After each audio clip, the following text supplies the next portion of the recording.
Keberadaan Bali saat ini tidak terlepas dari sejarah panjang yang mencakup masa pemerintahan Kerajaan Bali kuno di pulau tersebut.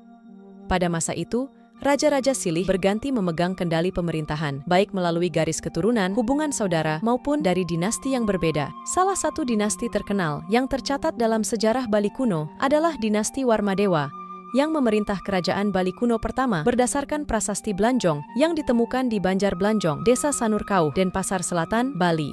Prasasti ini bertarikh tahun 913 Masehi atau 835 Isaka. Prasasti Blanjong merupakan prasasti tertulis tertua yang mencatat sejarah raja-raja kuno di Pulau Bali. Prasasti ini ditulis dalam huruf Pranagari menggunakan bahasa Bali kuno dan huruf Kawi dengan bahasa Sanskerta. Bentuk prasasti ini adalah pilar batu dengan tinggi 177 cm dan diameter 62 cm. Selain prasasti, peninggalan sejarah Bali masa lalu juga mencakup sejumlah arca kuno dan tempat pemujaan. Dalam prasasti tersebut, disebutkan kata Walidwipa sebagai sebutan untuk Pulau Bali yang dikeluarkan oleh Raja Bali bernama Sri Kesari Warmadewa sebagai tanda kemenangan dalam mengalahkan musuh-musuhnya. Bukti sejarah Bali kuno lainnya adalah ditemukannya beberapa cap kecil berukuran 2,5 cm dari tanah liat di daerah Pejeng. Prasasti ini berangkat tahun 882 dan merupakan prasasti tertua di Bali. Meskipun tidak menyebutkan keberadaan Kerajaan Bali pada abad tersebut, prasasti ini memberikan perintah untuk membuat pesanggerahan dan pertapaan di Bukit Kintamani. Sejarah Kerajaan Bali kuno termasuk keberadaan dinasti Warmadewa yang memerintah pertama kali, serta sejumlah prasasti yang ditemukan di berbagai tempat yang berkaitan dengan raja atau penguasa di Bali, memberikan gambaran mendalam tentang masa lalu Pulau Bali. Berikut ini daftar Raja Bali kuno.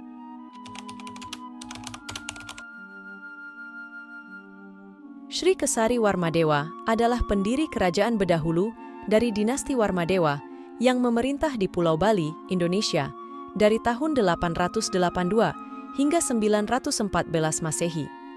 Beliau dikenal sebagai pendiri dinasti Warmadewa di Bali dan raja pertama dengan gelar Sri Kesari Warmadewa, yang berarti Yang Mulia Pelindung Kerajaan Singha, juga dikenal dengan nama Dalem Selonding. Sri Kesari Warmadewa datang ke Bali pada akhir abad ke-9 atau awal abad ke-10, berasal dari Sriwijaya, Sumatera, di mana pendahulunya telah menaklukkan Tarumanegara pada tahun 686 Masehi dan Kerajaan Kalingga di pesisir utara Jawa Tengah. Kitab kuno Raja Purana menyebut seorang Raja Bali bernama Sri Wira Dalem Kesari, yang juga disebut dalam prasasti di Pura Blanjong, Desa Sanur, Denpasar, Bali. Prasasti ini berupa batu besar dengan tulisan kuno dalam bahasa Bali kuno dan bahasa Sanskerta, menyebutkan nama Raja Kesari Warmadewa yang beristana di Singhadwala. Tanggal prasasti tersebut menggunakan sistem Candra Sengkala yang bisa dibaca sebagai tahun Isaka 839 atau Isaka 835, dengan kebanyakan ahli sejarah setuju pada tahun terakhir. Keberadaan prasasti-prasasti tersebut memastikan bahwa Sri Wira Dalem Kesari adalah Sri Kesari Warmadewa yang memerintah di Bali dari sekitar tahun 882 Masehi. Gelar Warmadewa menunjukkan kemungkinan bahwa beliau adalah keturunan Raja-Raja Shailendra dari Sriwijaya yang datang ke Bali untuk mengembangkan agama Buddha Mahayana. Sriwijaya sendiri dikenal sebagai pusat agama Buddha Mahayana di Asia Tenggara saat itu. Sri Kesari Warmadewa mendirikan istana di Besakih bernama Singhadwala atau Singhamandawa dan sangat tekun beribadat memuja dewa-dewa di Gunung Agung. Tempat pemujaannya bernama Pemerajan Selonding memiliki lonceng perunggu dari Kamboja yang digunakan untuk mengoordinasikan ibadat para biksu Buddha. Lonceng ini sekarang disimpan di Pura Penataran Sasih di Desa Pejeng, Gianyar. Pada masa pemerintahannya, Bali merasakan kedamaian, kemakmuran, dan kebudayaan yang berkembang pesat. Beliau memperbesar dan memperluas Pura Penataran Besakih, yang keindahannya masih dikagumi hingga kini. Sri Kesari Warmadewa adalah tokoh sejarah penting yang keberadaannya dibuktikan melalui prasasti seperti Prasasti Blanjong di Sanur, Prasasti Panempahan di Tampak Siring, dan Prasasti Malat Gede.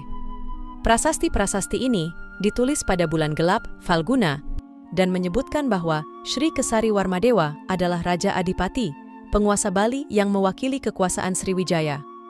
Beliau mungkin keturunan Balaputra Dewa, berdasarkan kesamaan cara penulisan prasasti, agama yang dianut, dan nama dinasti Warmadewa.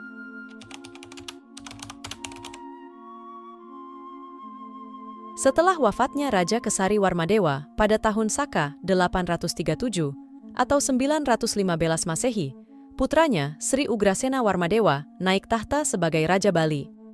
Dikenal karena kebijaksanaan dan kewibawaannya, Sri Ugrasena menjadikan Pulau Bali aman dan sejahtera. Pada masa pemerintahannya, para pendeta Siwa, Buddha, Ersi, Empu, dan agamawan dari Jawa dan India datang bersama untuk memuja kebesaran Ida Sang Hyang Widi beserta para dewa. Pemujaan tersebut disesuaikan dengan Desa Kalapatra, yang merupakan cikal bakal konsep Bhinneka Tunggal Ika. Pusat kerajaan terletak di Singhamandawa, daerah sekitar Batur. Selama memerintah, Ugrasena membuat beberapa kebijakan penting. Pada tahun 837 Saka, beliau membebaskan beberapa desa dari pajak dan menjadikannya sumber penghasilan kayu kerajaan di bawah pengawasan Hulu Kayu. Pada tahun 855 Saka, beliau juga membangun tempat-tempat suci dan pesanggerahan bagi peziarah dan perantau yang kemalaman. Sri Ugrasena mengeluarkan banyak prasasti selama masa pemerintahannya, dari tahun 837 Saka sampai 846 Saka. Beberapa prasasti tersebut meliputi Prasasti Banjar Kayang, Prasasti Les, Pura Balai Agung, Prasasti Babahan, Prasasti Sembiran, Prasasti Penggotan, Prasasti Batunya, Prasasti Dausa, Pura Bukit Indrakila, Prasasti Serai, Prasasti Dausa, Pura Bukit Indrakil. Prasasti-prasasti tersebut mencerminkan sejumlah kebijakan penting Raja Ugrasena. Beliau memberikan keringanan pajak kepada desa Sadungan dan Julah karena desa tersebut belum pulih sepenuhnya dari serangan perampok. Desa Kundungan dan Silihan dibebaskan dari kewajiban gotong royong untuk raja. Raja juga menyelesaikan perselisihan antara wajib pajak dan pegawai pemungut pajak dengan menetapkan kembali jenis dan besar pajak yang harus dibayar. Raja Ugrasena juga memberikan izin kepada penduduk desa Haran dan Parcanigayan untuk memperluas pasanggerahan dan bangunan suci Hyang Api di desa mereka. Penduduk desa Tamblingan yang mengikuti sekte Waisnawa serta bangunan suci Hyang Tahinuni juga mendapat perhatian dari raja. Pada tahun 839 Saka, seperti tercatat dalam Prasasti Babahan I, Raja Ugrasena melakukan perjalanan ke Buunan, sekarang Bubunan, dan Songan. Dalam kunjungan ini, beliau memberikan izin untuk melaksanakan upacara bagi orang yang mati secara tidak wajar dan menetapkan batas-batas wilayah pertapaan di puncak Bukit Petung. Akhir masa pemerintahan Raja Ugrasena tiba pada tahun Saka 864 atau 942 Masehi, ketika beliau wafat dan dicandikan di Ermadatu. Beliau dikenal dengan sebutan Sang Ratu Sida Dewata Sang Lumah di Air Madatu, sebagaimana terbaca dalam prasasti Raja Tabanendra Warmadewa yang ditemukan di Desa Kintamani.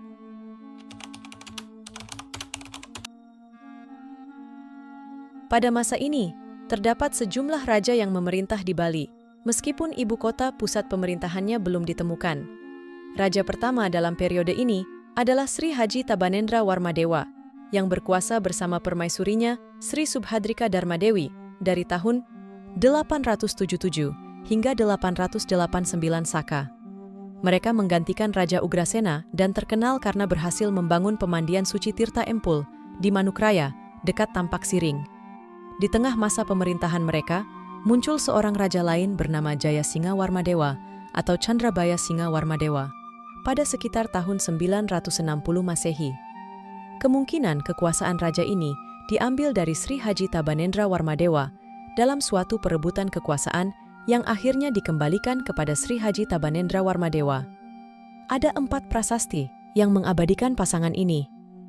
Prasasti Manikliu dan Prasasti Kintamani. Prasasti-prasasti ini ditemukan di Desa Kintamani, meskipun tidak semuanya lengkap.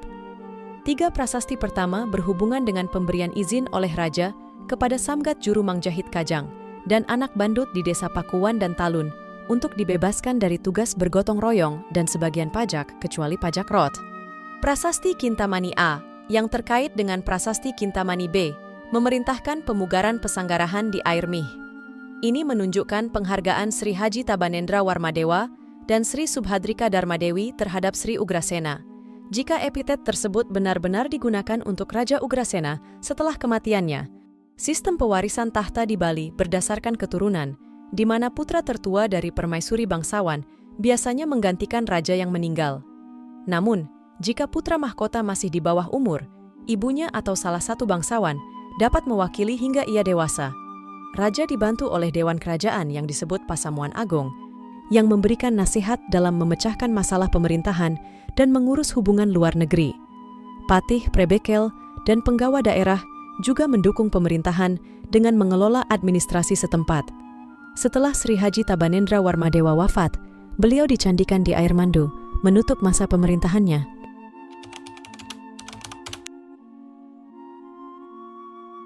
Indrajaya Singha Warmadewa, yang juga dikenal sebagai Jaya Singha Warmadewa, adalah raja pengganti setelah Tabanendra Warmadewa. Keberadaannya tercatat dalam Prasasti Manukaya, di mana raja memerintahkan pemugaran Tirtha, air, Dimpul, sekarang Tirtha Empul, di Tampak Siring.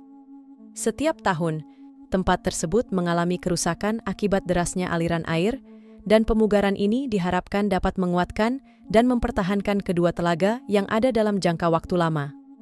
Menariknya, Prasasti Manukaya ditemukan berasal dari masa pemerintahan Tabanendra Warmadewa bersama permaisurinya, meskipun isinya berhubungan dengan kegiatan pemugaran yang diperintahkan oleh Jaya Singha Warmadewa.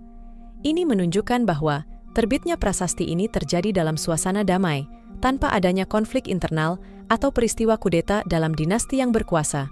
LC Damais mengonfirmasi pembacaan angka tahun 882 Saka sebagai benar, meskipun masih terdapat ketidakpastian terkait masalah ini. Tidak ada bukti yang menunjukkan adanya perselisihan di dalam dinasti pada saat itu, sehingga dapat diasumsikan bahwa periode ini berlangsung dengan relatif tenteram dan stabil.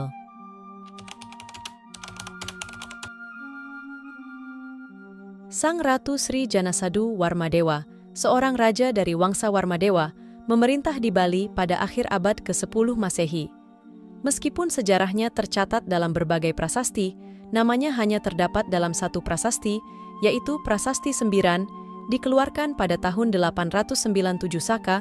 Dalam Prasasti Sembiran A2, disebutkan bahwa Ratu Janasadu Warmadewa memerintahkan penduduk desa Julah serta desa-desa lain seperti Indrapura, Buwundalam, dan Hiliran untuk saling membantu dalam memperbaiki tempat peribadatan, seperti Pura Meru atau Pertapaan Dharmakuta.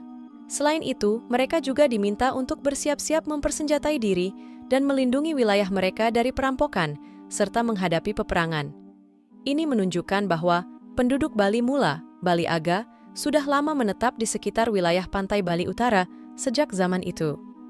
Mereka diorganisir oleh raja untuk menjaga tempat-tempat suci dan pelabuhan dagang demi kepentingan negara. Meskipun tidak ada catatan pasti tentang berapa lama masa pemerintahan Ratu Janasadu Warmadewa, Prasasti Goblek yang berasal dari tahun 905 Saka menyebutkan nama seorang penguasa baru, yaitu Ratu Sriwijaya Mahadewi. Hal ini menandai pergantian kekuasaan setelah masa pemerintahan Ratu Janasadu. Ratu Sriwijaya Mahadewi menjadi penguasa pertama di Bali yang menggunakan gelar Sri Maharaja, sedangkan raja-raja Wangsa Warmadewa sebelumnya, termasuk Ratu Janasadu, menggunakan gelar Sang Ratu.